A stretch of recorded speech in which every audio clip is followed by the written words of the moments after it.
Halo guys, Rizky di sini dan ini adalah video review tablet Huawei MatePad 10.4 inch. Udah mirip belum?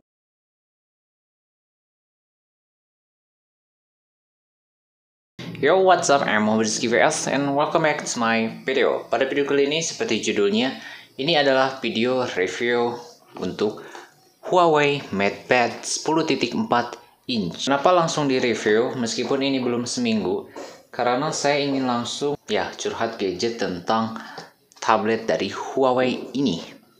Dan ini mempunyai layar 10.4 inch. Jadi namanya tuh bukan MatePad Pro tetapi MatePad aja dan 10.4 inch yang harganya sekarang sudah naik lagi sekitar 4,2 jutaan. Tetapi saya membeli ini dengan harga promo bundling smart keyboardnya yang ini, dan dikarenakan sedang promo saya mendapatkan tablet ini dengan harga 3,99 tetapi ada voucher menjadi 3,98, jadi ya 4 jutaan lah kita itu, dan mendapatkan flip cover juga yang harganya sekitar 300 ribuan. Flip cover ini jarang memakai flip covernya kecuali kalau dibawa sekitar dibawa kemana-mana lah. Kadang juga saya memakai yang ini, yang smart keyboard ini, karena lebih simpel. Apakah bisa sebuah tablet Android yang tanpa Google ini bisa menggantikan aktivitas yang biasa saya lakukan di laptop? Apakah ini bisa menggantikan laptop? Karena laptopnya sudah tidak ada. Karena ada satu hal saya menjual laptop, karena pas di Zoom gitu ya pernah ada error gitu dan saya langsung menjualnya. Nah, di video kali ini kita akan langsung membahas Huawei MatePad ini. Nah, apakah masih worth it untuk dibeli di tahun 2021? Kalau harganya dibandingkan dengan tablet-tablet lain gitu ya, seperti Samsung, tapi jangan bandinginnya sama merek Advan atau Evercost yang lainnya. Tetapi ini hampir setara dengan iPad. Ya, kalau sama Samsung lebih unggul Huawei ini menurut saya. Nah, untuk spesifikasinya pasti sebagian orang sudah pada tahu. Tablet ini dimensinya saya tidak akan menyebutkan. Bahan di bagian belakangnya memakai aluminium, sedangkan untuk framenya juga sama memakai aluminium, jadi bukan plastik. Untuk bagian depannya katanya itu sudah memakai Corning Gorilla Glass untuk layar depannya. Layar di tablet ini memakai IPS dan untuk ukurannya 10.4 inch. Tetapi resolusinya bukan Full HD, melainkan sudah 2K, yang dimana sudah 2000 kali 1200 pixel. Ya, saya kurang paham sih itu, yang penting di atas Full HD, di bawah 4K, setidaknya seperti itu. Untuk bagian bezelnya ini kayak sudah seimbang kalau saya lihat. Dan untuk bagian kamera depannya ini ada di bagian tengah, jadi cocok sekali ketika mau dipakai case smart keyboard ini.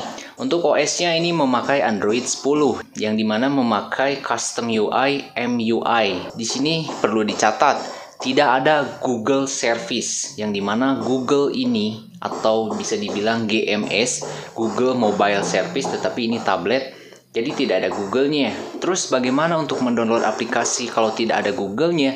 Di sini ada aplikasi yang namanya App Gallery.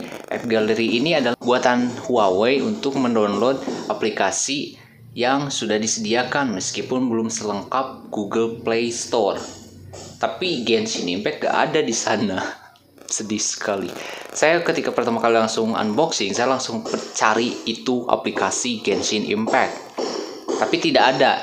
Ketika tidak ada aplikasi di App Gallery ini, bisa mencari di Petal Search. Saya sudah menemukan dan ternyata masuk ke APK Pure. Saya sudah install dan ternyata gak bisa.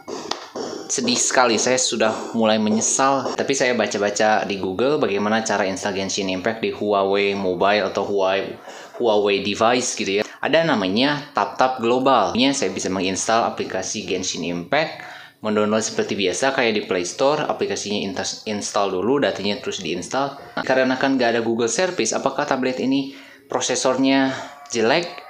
Tidak, ini prosesornya bagus sekali karena memakai Kirin 810 yang dimana sudah 7 nanometer. Dan ini sudah di atas Vivo yang saya pakai ini. Karena Vivo kan Snapdragon 675, sedangkan ini Kirin 810 hampir setara dengan Snapdragon 730 yang dimana skor Antutunya itu hampir mencapai antara 250 sampai 270. Saya tidak tes Antutunya karena itu tidak ada di Play Store. Kedua, ya itu antutu aja di Play Store sudah dihapus gitu.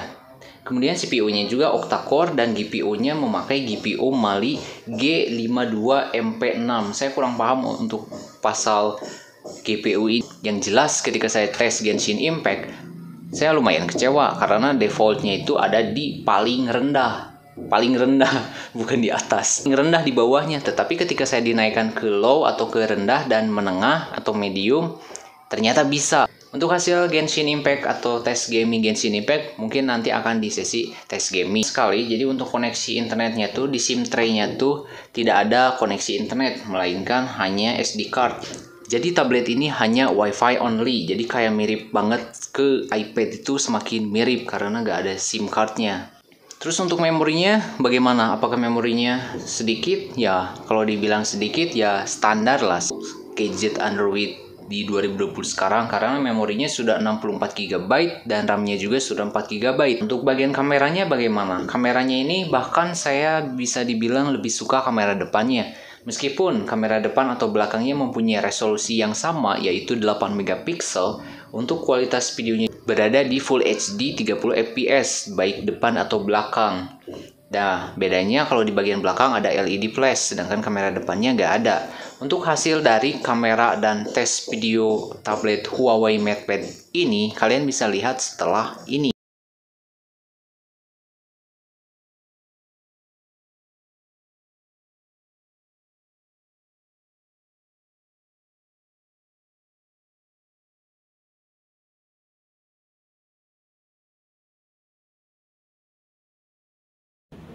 Untuk hasil videonya ini direcord memakai Huawei MatePad 10.4 inch yang resolusinya sudah Full HD. Dan untuk suaranya saya sekarang ada di luar, mungkin sedikit noise kalau ada beberapa mobil atau motor melewat. Tapi untuk quality wide angle-nya, view angle-nya ini lumayan jauh banget untuk kualitas tablet gitu ya. Jadi kayak cocok aja untuk digunakan untuk Zoom atau video conference lainnya. Dan ini hasil dari kamera belakang memakai Huawei MatePad 10.4 inch. Mungkin kalau dipikir-pikir lebih bagus kamera depannya ya, karena ini ada autofocus tetapi detailnya tuh kayak kurang meyakinkan. Kita coba ke yang berwarna hijau. Nah, kalau ini lumayan bagus, tapi sisanya terlihat kayak kasar gitu.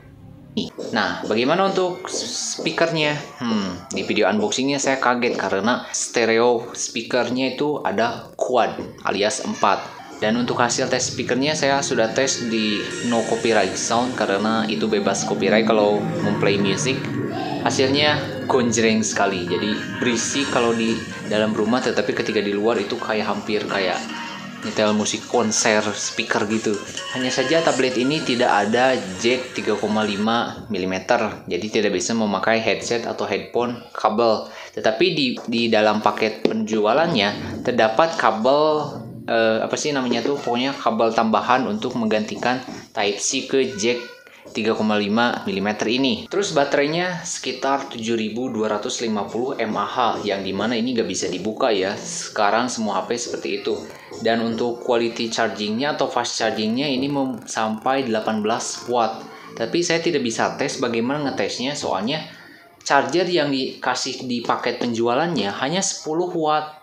Terus saya memakai yang Vivo P17 Pro 18 wattnya tidak aktif si fast chargingnya, jadi kayak harus beli lagi fast charging yang support ke Huawei device atau ke gadget Huawei gitu. Selanjutnya ke hal yang saya sukai dari tablet Huawei ini. Awalnya saya tidak menyangka begitu tidak ada Google Play, aplikasi Google seperti YouTube, ya streaming YouTube. Saya pikir gak akan bisa. Ternyata semua itu bisa dilakukan sama seperti kita membeli laptop. Kenapa? Hanya saja ini Android. Jadi seolah-olah kayak menyempurnakan HP dan laptop. Layarnya besar, kualitinya atau sistem operasinya Android.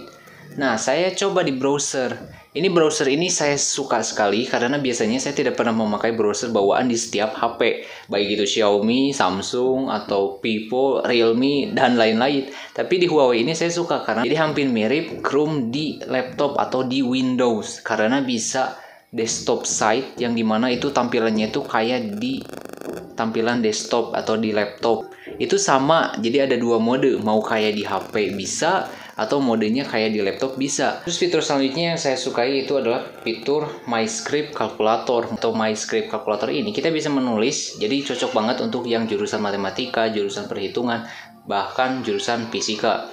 Jadi misal kita mau menulis 2 tambah 2, hasilnya langsung ada. Jadi gak usah ngitung, gak usah ngotret apalagi. Dan ketika ada yang salah, kita bisa ganti. Misalnya 2 tambah 2, harusnya 2 tambah 12. Kita bisa langsung tulis aja. Nah, di MyScript ini cocok sekali untuk yang suka menulis digital atau kayak nulis di tablet atau menulis digital lah. Terus tablet ini cocok sekali untuk yang suka main game, seperti saya tes gamingnya tuh Genshin Impact. Di situ saya sudah tes Genshin Impact di settingan medium. Bahkan kecerahannya juga sudah full dan speakernya juga full, dan itu tidak ada lag sama sekali. Paling ada beberapa sedikit frame drop ketika sudah bermain lebih dari setengah jam. Dan saya juga sudah tes game dari Call of Duty Mobile, dan settingan high-nya itu, ya settingan grafiknya itu ada di very high, sedangkan frame rate-nya masih high. Tapi untuk ukuran tablet ya itu hampir setara kayak HP juga, sudah lumayan lah. Meskipun tidak ada Google Play Store, bukan berarti tidak bisa menginstal aplikasi game yang ada di Google Play Store. Dan bagaimana untuk quality dari smart keyboardnya? Di sini saya sudah tes smart keyboardnya ini, saya suka sekali karena meskipun ukurannya kecil, smart keyboardnya juga lumayan compact. Bahkan si flip covernya aja, flip cover ini lebih bagus flip cover yang ada di smart keyboard, sedangkan ini tipis sekali atau licin gitu. Bahkan ininya juga terlalu tipis.